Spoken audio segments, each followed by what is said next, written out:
Welcome to Democracy Now!, democracynow.org, The War and Peace Report. I'm Amy Goodman. On Capitol Hill, the heads of 3 federal immigration agencies all defended the Trump administration's mass deportation campaign. Todd Lyons, the acting head of Immigrations and Customs Enforcement, Rodney Scott, the Commissioner of Customs and Border Protection, and Joseph Edlow, the Director of U.S. Citizenship and Immigration Services, testified before the House Homeland Security Committee on Tuesday. They refused to comment on the killings of Renee Good and Alex Preti by federal immigration agents. Lyons, the acting ICE director, mentioned his agency would maintain an active presence during the World Cup this summer. Lyons was also questioned about whether ICE is surveilling protesters, as multiple outlets have reported. He denied the agency's compiling a database tracking U.S. citizens. One of your officers in Maine said to one of the individuals protesting, "We're going to put your face in a little database." What does that mean? Do you have a little database of Americans? No, sir, we don't. Then what do you think your ICE agent was doing to this individual when he said those statements? I can't speak for that individual, sir, but I can assure you there is no database that's tracking United States citizens. Meanwhile, Democratic lawmakers are continuing to withhold funding for DHS, threatening a partial government shutdown starting Saturday, unless Republicans agree to their demands to rein in federal immigration agents by requiring judicial warrants, better identification of DHS officers, new use of force standards, and a stop to racial profiling. In more immigration news, an immigrant family filed a lawsuit earlier this month saying their 18-month-old toddler was returned to the ICE jail in Dilley, Texas, amidst a measles outbreak and denied medication after she was hospitalized with a life-threatening respiratory illness. The girl is identified as Amalia in the lawsuit. The girl and her 2 parents have since been released from ICE custody. Meanwhile, a federal class-action lawsuit by the ACLU and 3 Latino families alleges law enforcement used aggressive tactics and unjustly detained hundreds of people, including children, during an immigration raid in Wilder, Idaho, last October. The day of the raid, more than 200 federal, state, and local law enforcement officers descended on a popular horse racing venue with armored trucks and helicopters, detaining approximately 400 people, including U.S. citizens and children, some as young as 3 years old, according to the ACLU. People describe being shoved by agents, dragged out of their cars with flashbang grenades, shot with rubber bullets, while parents and children were zip-tied at gunpoint and detained for several hours.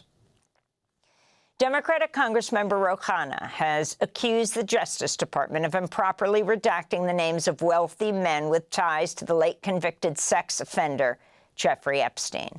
On Tuesday, Khanna took to the floor of the House and revealed the names of 6 men, including billionaire Leslie Wexner, the former CEO of Victoria's Secret. Salvatore Navora, Zorab Mikaladze, Leopig Leonor, Nicola Caputa, Sultan Ahmed bin Sulayem, CEO of Dubai Ports World, and billionaire businessman Leslie Wexner, who was labeled as a co-conspirator by the FBI. It comes amidst new revelations about Trump's knowledge of Epstein's crimes. According to a 2019 FBI interview contained in the Epstein files, the former Palm Beach police chief, Michael Reeder, said Trump called him back in 2006, just as Epstein's criminal sex charges were becoming public, to say, quote, "Thank goodness you're stopping him. Everyone has known he's been doing this," unquote. Trump also said Epstein's accomplice, Ghislaine Maxwell, was, quote, "evil," and to focus on her, unquote.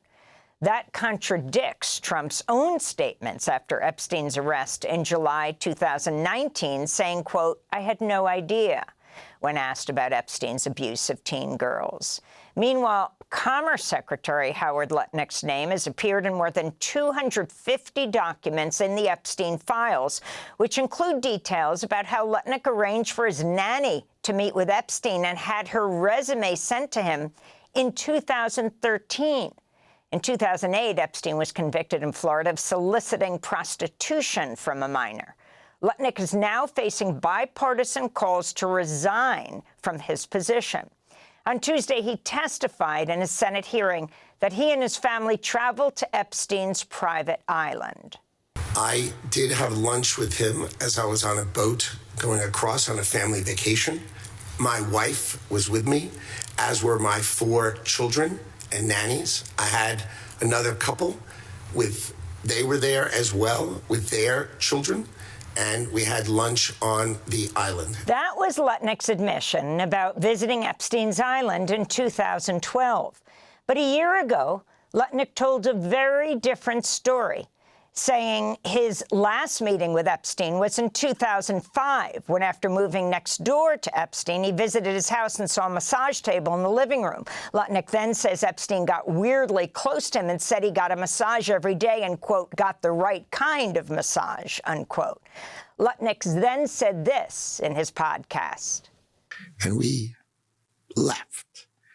And in the 6 or 8 steps it takes to get from his house to my house, my wife and I decided that I will never be in the room with that disgusting person ever again. Really? So I was never in the room with him socially, for business, or for even philanthropy. If that guy was there, I wasn't going because he's gross. Again, his island visit with Epstein was something like 7 years later. In its latest attack against LGBTQ+ people, the Trump administration has removed a pride flag from the historic Stonewall National Monument here in New York City. Stonewall became the first national monument to LGBTQ+ rights following the 1969 Stonewall Rebellion. This is a resident who lives across the street from the Stonewall Monument. It meant that there was pride in the fight for equal rights. And, you know, I'm going to cry, but anybody's civil rights are impinged on, and that means anybody else's can be. So that, you know, that is a measure of our safety just smuggled away in the middle of the night or whenever it was that they did it. It's very, very depressing and sad. The Trump administration plans to cut $600 million in public health funds from 4 Democratic-led states. The proposed cuts will impact California, Minnesota, Illinois, and Colorado, and slash grants to state and local public health departments. The Health and Human Services Department, which is led by Robert F. Kennedy, Jr., reportedly claimed the grants managed by the Centers for Disease Control and Prevention were being terminated because they didn't reflect the agency's priorities. Many of the funds that'll be slashed sustained health programs for transgender and LGBTQ+ people and children, as well as Black women. President Trump's meeting with Israeli Prime Minister Benjamin Netanyahu at the White House today as the U.S. continues to threaten Iran. On Tuesday, Trump said he could send another aircraft carrier to strike Iran if negotiations over the country's nuclear program fail. Trump told Axios, quote, either we'll make a deal or we'll have to do something very tough like last time, unquote. The U.S. and Iran held talks Friday in Oman for the first time since the 12-day war back in June last year. Negotiations are set to continue, but a date and location hasn't been confirmed yet. This is Ali Larijani, a top advisor to Iran's supreme leader, Ayatollah Ali Khamenei. From the beginning, we believe that war does not resolve matters between the two countries, and the regional disputes between Iran and the West must be resolved through dialogue. It is a mistake on the part of others to believe that they could resolve issues through the language of force. The Wall Street Journal is reporting the Pentagon will send 200 U.S. troops to Nigeria to train Nigeria's military to fight Islamist militants. It comes after President Trump repeatedly accused Nigeria of failing to protect Christians from terrorist attacks, despite the fact that both Muslims and Christians have been killed in indiscriminate attacks by armed groups. Back in December, the U.S. launched airstrikes claiming to target the Islamic State in northwestern Nigeria. In Sudan, The UN Children's Fund has warned more than half of all children in parts of North Darfur are acutely malnourished, with 2 more areas in the region experiencing famine levels of hunger. This is UNICEF spokesperson Ricardo Pires. Famine thresholds for malnutrition have been surpassed in Umbaru and Kernoi, locations that weren't previously considered at risk. Extreme hunger and malnutrition come for children first, the youngest, the smallest, the most vulnerable. And in Sudan, it's spreading. These are children between 6 months and 5 years old, and they are running out of time. According to recent UN data, over 30 million people out of Sudan's population, nearly 47 million, are in need of urgent humanitarian assistance. This comes as Reuters reports the United Arab Emirates allegedly funded a campaign in Ethiopia to train fighters of the paramilitary Rapid Support Forces. The UAE has repeatedly denied involvement in Sudan's war. The Federal Aviation Administration, the FAA, has halted all flights to and from El Paso International Airport for 10 days, citing, quote, special security reasons, unquote. Texas State Representative Vincent Perez of El Paso told the New York Times, quote, I have never heard of an American airspace being shut down for 10 days absent a major emergency, unquote. El Paso is the second most populous city in the U.S. near the border with Mexico.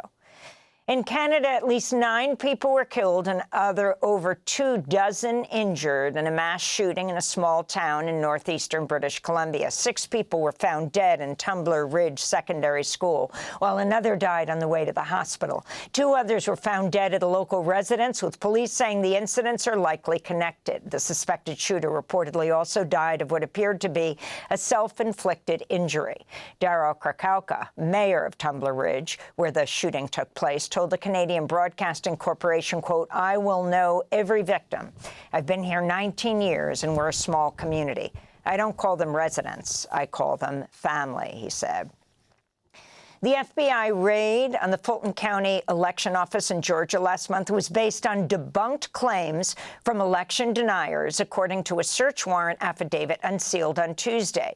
The raid came after a referral from Kurt Olson, a lawyer who tried to overturn the 2020 election. One of the debunked claims listed in the affidavit comes from a so-called citizen researcher named Joe Rossi, who claimed the number of ballot images for Fulton County did not match the total number of ballots cast. But the state of Georgia did a machine and hand recount of the ballots and confirmed the tally. David Becker, the executive director of the Center for Election Innovation and Research, said, quote, how an agent could sign off on an affidavit and a magistrate sign off on a warrant that confirms there's no evidence of intent to commit a federal crime is hard to fathom, he said. A federal grand jury on Tuesday declined to indict 6 Democratic lawmakers who were targeted by the Trump administration after they appeared in a 90-second video urging service members to refuse unlawful orders. The 6 Democrats are Congress members Jason Crow of Colorado, Maggie Goodlander, and Chris DeLuzio of New Hampshire, and Chrissy Houlihan of Pennsylvania, as well as Senators Mark Kelly of Arizona and Alyssa Slotkin of Michigan. At the time, President Trump called for the execution of the Democratic lawmakers in the video. And in New Jersey, Ana Lilia Mejia, who helped run Senator Bernie Sanders' second presidential campaign, won the Democratic primary to fill the House seat left vacant by New Jersey Governor Mikey Sherrill. Mejia defeated former Democratic Congressmember Tom Malinowski. In the primary, Mejia was the only candidate to say she believed Israel committed genocide in Gaza. She has also called for abolishing ICE. And those are some of the headlines. This is Democracy Now!, democracynow.org, The War and Peace Report. I'm Amy Goodman. Thanks for watching Democracy Now! On YouTube. Subscribe to the channel and turn on notifications to make sure you never miss a video. And for more of our audience-supported journalism, go to democracynow.org, where you can download our news app, sign up for our newsletter, subscribe to the daily podcast, and so much more.